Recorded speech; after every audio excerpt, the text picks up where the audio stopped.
Homélie du deuxième dimanche de Pâques de l'année A. Je suis confiné comme vous tous, mais pas seul, avec Philippe. Nous sommes deux, confinés, mais pas seuls, avec 7 poules à nourrir et surtout l'œuf. Droit de péage pour sortir du poulailler, qu'elles doivent signaler en allant mettre. Code codec, il y a un œuf. Nous sommes confinés, mais pas les premiers. Vous êtes confinés, vous, 1, 2, 3, 4 ou plus chez vous. Mais avant nous, Noé avait été confiné dans son arche. Jonas, 3 jours dans un cétacé. Mais revenons à l'Évangile.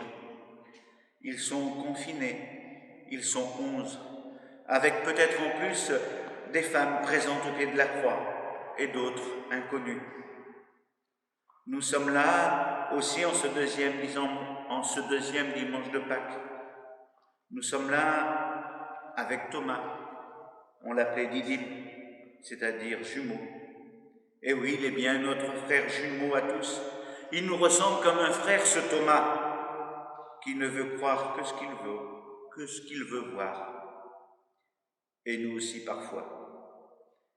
En effet, dans ce passage de l'Évangile, Thomas est l'absent de service, si l'on peut dire.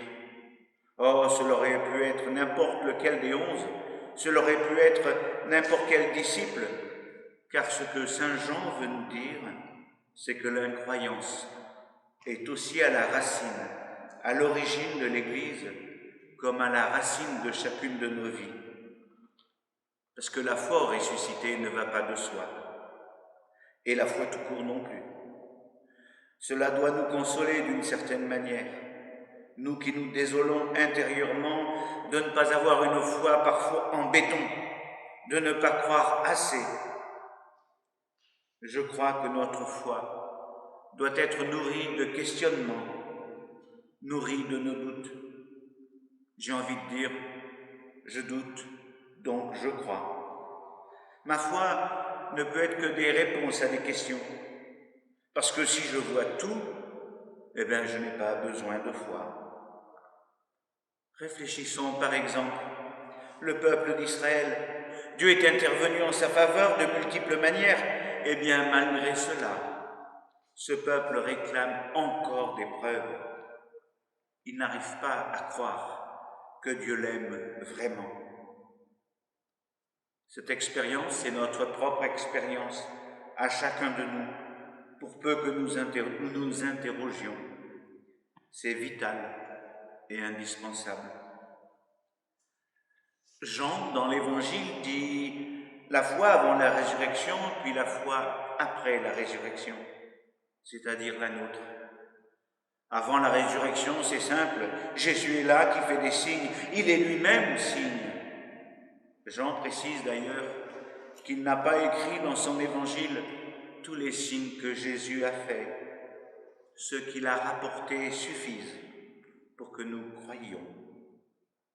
Les gens qui voyaient des signes, pour peu qu'ils soient de bonne volonté, pouvaient adhérer à la foi en Jésus-Christ.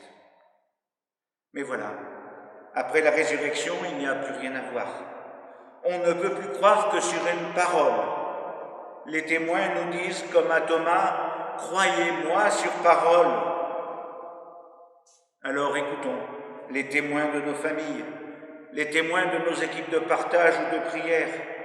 Ils continuent à dire à travers les siècles, « Croyez-moi sur parole », car il n'y a plus rien à voir. Mais si, il y a à voir, mais les signes sont ténus et discrets. Quand vous communiez, le prêtre vous présente un petit morceau de pain et vous dit « le corps du Christ », il faut le croire. Il y a un autre signe qui devrait être plus visible, et l'Église avec un E majuscule. Je m'explique. À Philippe qui lui dit « Montre-nous le Père et cela nous suffit », Jésus répond « Philippe, qui me voit le Père. » De la même manière, aujourd'hui, Alors que nous nous répétons qu'il est au milieu de nous, nous pouvons dire « Qui voit l'Église, voit le Fils et le Père ». L'Église, image aujourd'hui visible du Dieu invisible. Mais quand je parle de l'Église, je ne parle pas du squelette, de l'ossature, des institutions ecclésiales, je parle de l'Église vivante, celle des communautés fraternelles. Vous, qui êtes l'Église, ici, dans votre ville, cela devrait être un signe.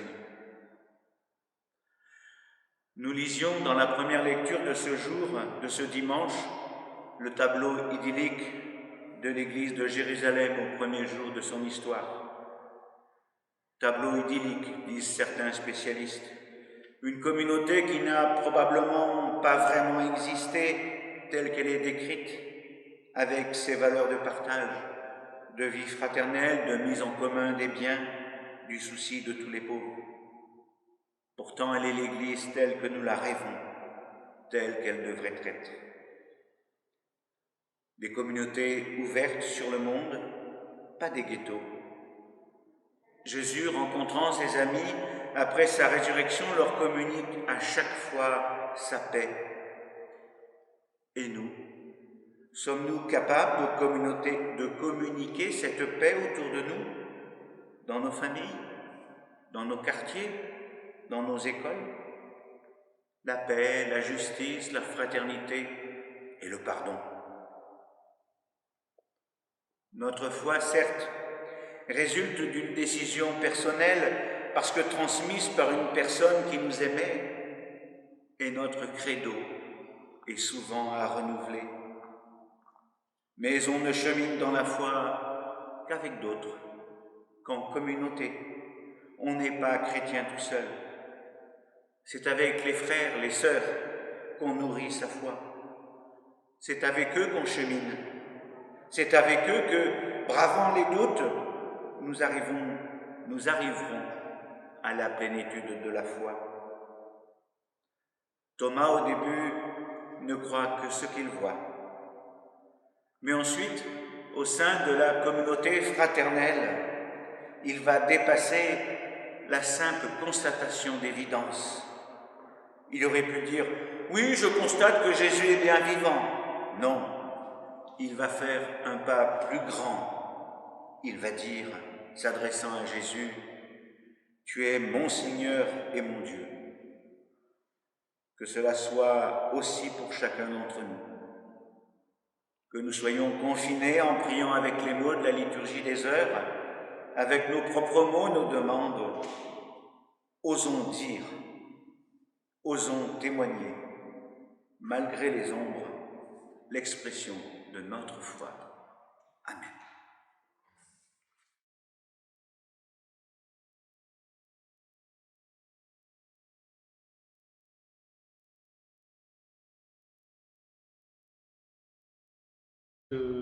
Touché par différents maux, on appelle ça le Covid-19, mais on appelle ça aussi d'autres maladies, comme Carole. Mais il y a aussi celle de la solitude. Comme le disait un confrère, manger tout seul, c'est difficile.